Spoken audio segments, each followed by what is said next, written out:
എം.എസ്. പൂർണ്ണചന്ദ്രൻ ശിവസേന വിട്ടു. ശിവസേന കേരള ഘടകത്തിൻ്റെ സ്ഥാപക നേതാക്കളിൽ ഒരാളാണ് പൂർണ്ണചന്ദ്രൻ. ബാൽ താക്കറെയുടെ ആശയങ്ങളോടുള്ള ആവേശമാണ് ശിവസേനയിലേക്ക് അദ്ദേഹത്തെ ആകർഷിച്ചത്.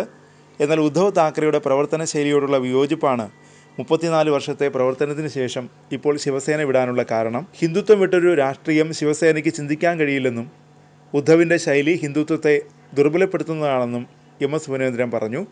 1987 മുതൽ ബാൽ താക്കറെയുമായി സഹകരിച്ചിരുന്നു. 1990 ശിവസേനയുടെ കേരള ഘടകം രൂപീകരിച്ചത്. കേരള രാഷ്ട്രീയത്തിന് അന്യമായിരുന്ന സാമൂഹ്യ സേവനങ്ങളിൽ പലതിനും തുടക്കമിട്ടത് എം.എസ്. പൂർണ്ണചന്ദ്രനാണ്. ആദ്യമായി ആംബുലൻസ് സർവീസ്, ആശുപത്രികളിൽ അന്നദാനം, സൗജന്യ രക്തദാനം തുടങ്ങിയവയെല്ലാം ശിവസേനയിലൂടെ എം.എസ്. പൂർണ്ണചന്ദ്രനാണ് ആരംഭിച്ചത്.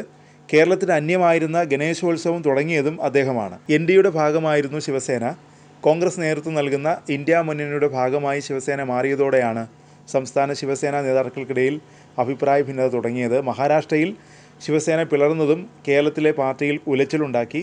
കേരളത്തിലൊരു വിഭാഗം ഷിൻഡെ വിഭാഗത്തിലേക്ക് മാറുകയും ചെയ്തിരുന്നു. ശിവസേന തുടങ്ങിയത് മുതൽ പൂർണ്ണചന്ദ്രനോടൊപ്പം പ്രവർത്തിച്ച സംസ്ഥാന ജില്ലാ ഭാരവാഹികളെ എറണാകുളത്ത് ഈ മാസം 21 വിളിച്ചു ചേർത്ത് ഭാവി പരിപാടികൾ പ്രഖ്യാപിക്കുമെന്ന് അദ്ദേഹം പറഞ്ഞു.